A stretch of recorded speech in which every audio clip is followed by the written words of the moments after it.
Hello, the Haunted Tales fans. Welcome back to the channel. Today, we're taking a terrifying trip through Ohio. The Buckeye State may be known for its rolling hills, picturesque landscapes, and vibrant cities, but beneath the surface lurks a dark side that few dare to talk about. Ohio is home to some of the most haunted roads in the country, paths that are shrouded in mystery, eerie legends, and terrifying tales of paranormal activity. If you love spine-chilling stories and terrifying places, you're in the right place. So, buckle up and prepare yourself as we venture down the most haunted roads in Ohio.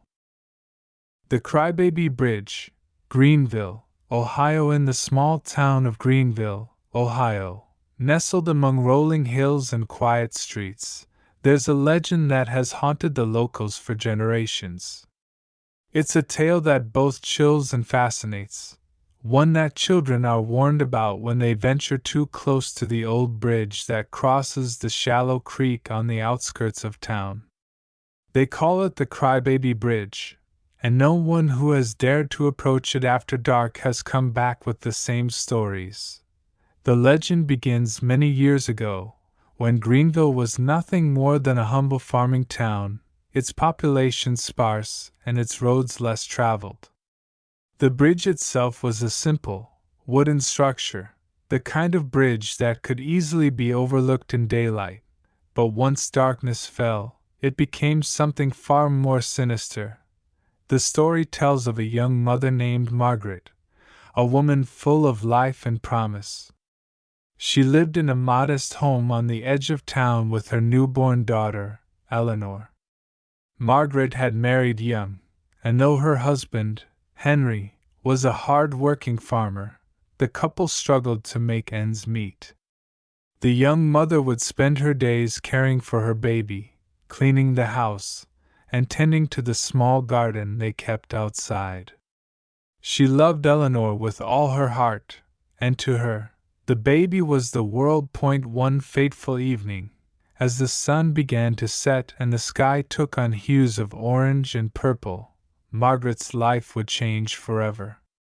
Henry had gone into town to sell some of the farm's produce, and Margaret was left alone with her baby. It was a warm evening, and as she rocked Eleanor gently in her arms, the baby began to cry, softly at first, but then louder, more insistent. Margaret couldn't figure out why her daughter was so upset. She had been fed, changed, and had no apparent reason for distress. But no matter what Margaret did, Eleanor's cries grew louder, more frantic. Frustrated and at her wits' end, Margaret stood up and began pacing the house, trying to comfort her daughter. The cry grew louder, and Margaret, exhausted and on the verge of tears herself, decided to take the baby out for a walk. Maybe the cool evening air would calm her down. She wrapped Eleanor tightly in a shawl and set out toward the old bridge. It was only a short walk from her home, but the road that led to it was long and winding. By the time Margaret reached the bridge, the sun had almost fully set, casting the world into deep shadows. The cry that had plagued Margaret all evening had only grown louder, and it seemed as though the baby's wails echoed off the creek below. Her heart raced in fear, wondering if something was terribly wrong with her child. She stood at the edge of the bridge, clutching Eleanor tightly against her chest. The cries grew louder still, piercing the silence of the night. Margaret, panic seizing her, looked down into the water below the bridge, desperate for some kind of answer. But as she peered into the inky blackness of the creek, she saw nothing but the ripples of the water and the shadows of the trees that lined the bank. The cries stopped abruptly. In that moment, Margaret's world began to unravel. Eleanor was no longer in her arms. It was as if the baby had disappeared, taken by some unseen force that had swept her from Margaret's grasp. She spun around, looking in every direction, calling her daughter's name into the void of the night. But the cries were gone, and Eleanor was nowhere to be found. Frantically, Margaret searched the area around the bridge, but the night had grown so dark that she could barely see a few feet in front of her. Desperation turned into hysteria.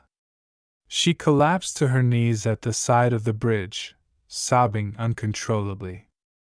The sound of a baby's cries echoed through the trees, growing fainter and fainter, until they could no longer be heard at all.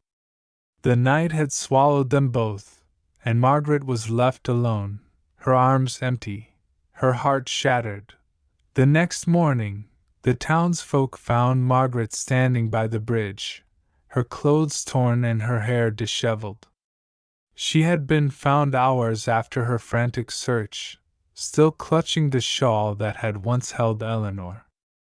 But Eleanor was gone, vanished without a trace. Margaret's mind had snapped, and she was unable to recall anything of the night's events. In the weeks that followed, rumors began to swirl around the town. Some said Margaret had gone mad with grief, unable to cope with the loss of her daughter. Others whispered that she had been cursed, that the bridge had claimed her baby as part of some ancient and terrible bargain. But what no one could explain was the strange phenomenon that began to occur on nights when the moon was full. On those nights, when the moonlight bathed the land in an eerie glow, townspeople who passed by the bridge would hear the sound of a baby crying. At first, it was faint, barely audible above the rustling of the leaves. But as they got closer to the bridge, the cries would grow louder, more desperate, until it sounded as if a baby were trapped beneath the bridge, its cries echoing through the trees. Some people claimed to have seen a shadowy figure near the bridge, a woman who seemed to be searching for something, her eyes wide with terror. Others said they saw a woman standing at the edge of the bridge, her arms outstretched, as if waiting for someone, or something. But when they got close enough to speak to her, she would vanish, leaving only the sound of the baby's cries behind. Over the years, the bridge earned the nickname Crybaby Bridge, and it became a place of fear and fascination. Teenagers dared each other to venture there at night, hoping to catch a glimpse of the phantom mother or the mysterious cries that echoed through the darkness. But those who did always returned with tales of fear, claiming that the cries were so real that they could almost feel the chill of the baby's wails on their skin. Some say that Margaret's spirit still haunts the bridge, searching for her lost child. Others believe that the bridge itself has become a place where souls of the lost are trapped, their cries reverberating through the ages. No one knows for sure. All that is certain is that, on quiet nights when the wind howls through the trees, the sound of a baby crying still drifts across the bridge, a mournful reminder of the tragedy that took place all those years ago. And so, Crybaby Bridge remains in Greenville, Ohio, a place where the past lingers like a shadow, and where the cries of the lost continue to echo through the night. It stands as a haunting testament to the pain of a mother's love, a love so strong that it can never truly die, even if the child is lost forever. The Devil's Backbone, located in East Liverpool, Ohio, is a place of chilling legend. It's a narrow, winding stretch of road tucked away in the woods, far from the bustling heart of the town. For years, stories have circulated about the eerie happenings that occur along the road, casting a dark shadow over what might otherwise be an ordinary area. The Devil's Backbone itself is a serpentine road with steep cliffs on either side, flanked by thick woods that obscure the sun even during midday. The road was originally part of an old logging trail used in the 1800s. And it is said to have been the site of numerous tragic accidents. Some claim that the ghosts of those who met their untimely demise still haunt the place, forever restless and tormented. The most disturbing tale is that of the woman in white, a spectral figure who appears to those brave enough to travel the road at night. Local legends claim that she was once a young bride on her way to her wedding, driving along the Devil's Backbone to meet her soon-to-be husband. Her car broke down on the road, and when she got out to seek help, she was struck by another vehicle. The driver of the car disappeared into the night, leaving her body behind. Some say she is still waiting for her wedding day, appearing to lost travelers in her wedding dress, beckoning them to stop and help her. As the years went on, more and more stories emerged about strange happenings along the Devil's Backbone. There were reports of cars breaking down for no apparent reason, strange lights flickering in the distance, and shadowy figures darting through the trees. Those who lived in the area would often hear sounds of footsteps in the woods, though no one was ever there. Some would feel a cold chill on their necks or hear whispers in the wind that seemed to come from nowhere. One of the most frightening occurrences happened to a group of friends who dared to take a trip down the road on a dare. They were laughing and joking, making their way through the winding path, when the car suddenly stalled in the middle of the road. The engine sputtered and died, and the radio began to play static. It was as if the world had gone silent around them. Terrified, the friends got out of the car and tried to push it, but the moment they set foot on the ground, they heard a low growl, almost like an animal, but it was different, more menacing. The sound seemed to be coming from the woods, deep within the trees. Panic set in as they tried to start the car again, but it refused to budge. They say that if you listen closely enough, you can hear the sound of chains dragging on the road. Some claim it's the sound of the devil's own chains, dragging behind him as he waits to claim the souls of those who venture too far. It is rumored that anyone who spends too much time on the Devil's Backbone will feel an overwhelming sense of dread, as if something is watching them from the trees, waiting for the right moment to strike. A more recent story involves a local man, Tom, who was driving along the Devil's Backbone late one evening. He had heard the stories, of course, but never took them seriously. He thought they were just urban legends, exaggerations born from the minds of those who feared the dark. As he drove, the air seemed to grow unnaturally still, and the trees on either side of the road loomed like sentinels, blocking out any remaining light from the moon. Without warning, his headlights flickered and died, leaving him in complete darkness. Tom cursed under his breath and reached for his phone to call for help, but it too was dead. He looked around and saw nothing but the dense forest, its shadows stretching out like arms reaching toward him. The air felt heavy, oppressive, as if the very atmosphere was holding him in place. Then, he saw something moving in the distance, a figure, barely visible, walking slowly toward him. It was a man, or at least it appeared to be, but the figure's movements were jerky and unnatural.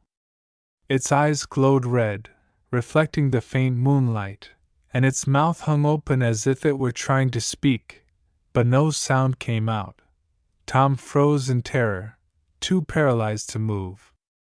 The figure continued to advance, drawing closer and closer until it was right in front of the car.